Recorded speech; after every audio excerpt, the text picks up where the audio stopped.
I'm Avery. Welcome to Kidpower Shorts. Today, we're talking about setting clear, respectful boundaries to reduce problems and improve relationships. No matter how much we enjoy someone's company, anyone we spend a lot of time with is bound to do some things that annoy or bother us every now and then. However, a lot of the time, people do not know that what they are doing is causing a problem and would be happy, or at least willing, to stop if they do. In this case, it can be helpful to tell them clearly and respectfully what they are doing and how it is affecting you. This is called setting a boundary. Although speaking up like this can sound simple, people often forget to set clear boundaries, wait too long to speak up, or express their boundaries with blame and anger, all of which can make problems worse. It is common for people to try to use the wishing technique when someone else is doing something that they don't like.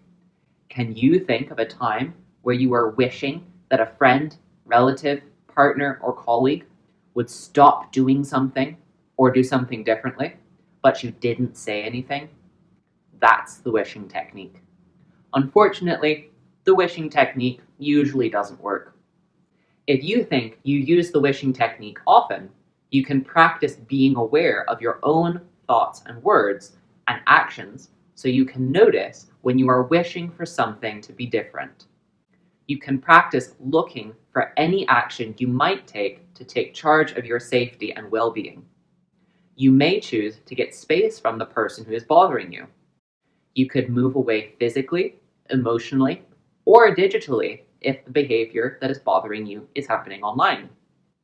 Or you can also choose to set a boundary. Communicating boundaries works best when we express ourselves in a way that is respectful, calm, clear, and kind. This is easy to say and hard to do. Feeling like our boundaries are being crossed is likely to cause upset feelings like worry, fear, sadness, or anger. These feelings can build up inside and create resentment. The result can be like what happens when you shake a soda bottle or a can and then open it and it explodes all over everything and makes a mess. In Kidpower, we call this the soda bottle effect. Sounding or acting angry, urgent, or blaming when setting a boundary often leads to the other person reacting to these upset feelings rather than to the content of the boundary, even if it is very reasonable. If you sound angry, often all the other person will hear is your anger. If you sound blaming, often all the other person will do is try to defend themselves. When possible, try to pick a time to set boundaries when both you and the other person are feeling calm and rested. You can think about the other person's point of view, and you might rehearse in front of a mirror how to set your boundary so that you are prepared to express yourself in the best possible way. Sometimes, boundaries need to be communicated during a conflict where both people are upset and having a hard time listening to each other. One strategy is to use an emotional safety technique, like leaving with kindness, so that you can both have a break. To leave with kindness, take a slow, deep breath and exhale quietly.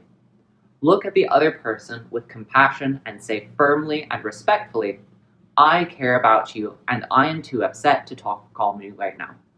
Let's take a break and talk about it at a better time." Then move away with awareness, calm, respect, and confidence. Remember that your boundary is more likely to be understood if you express yourself in a way that is not blaming and does not make assumptions about the other person's feelings or intentions. It may be that someone did something that bothered you or hurt your feelings, but that does not necessarily mean that they had any intention or awareness of being hurtful or causing a problem. They may have thought they were just being funny, friendly, or helpful. Instead of saying something accusing or attacking to the other person's character, you can focus on explaining how the person's actions affected you. When setting your boundary, be as clear as possible about the specific action you would like them to change without blame or assumptions about intention, how the action affects you, and what you would like the person to do instead.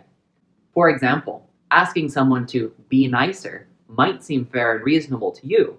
The problem is that the other person might struggle to understand exactly how they should be behaving differently, especially if they already believe that they are being nice to you in the first place.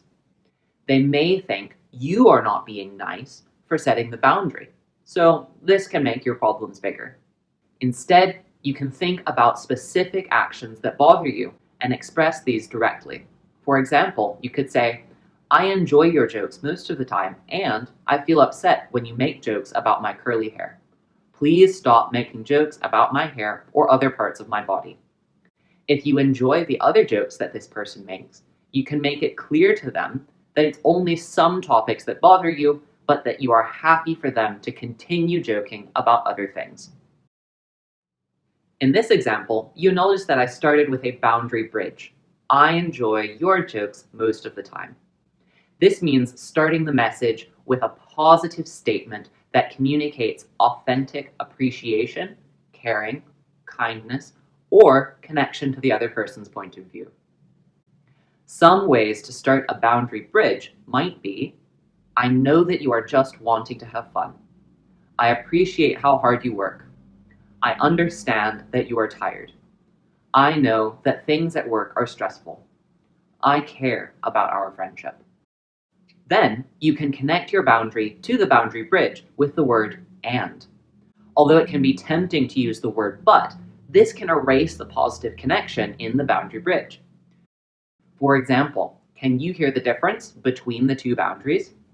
I care about our friendship, but I need more time alone. And I care about our friendship, and I need some time alone.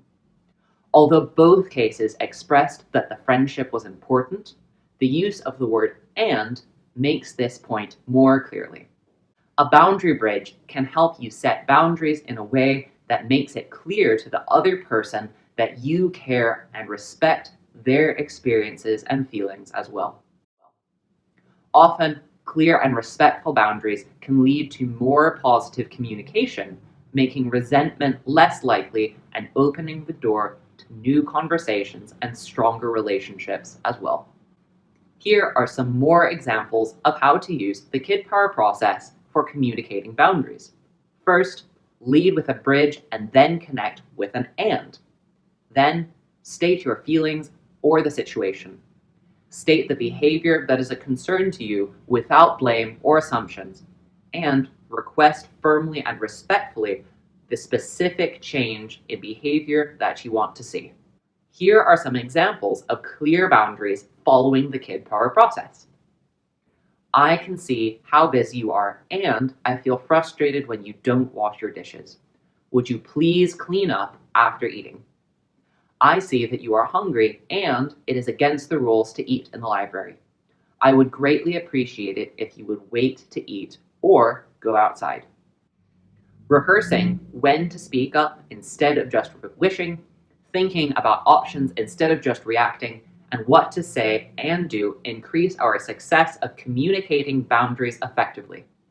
In future Kidpower Shorts, we will discuss how to manage our emotional triggers, how to communicate assertively, what to do when someone reacts negatively to our boundaries, and how to notice and respect the boundaries of others. Thank you for watching Kidpower Shorts. There's more about everything we teach online at kidpower.org/relationships.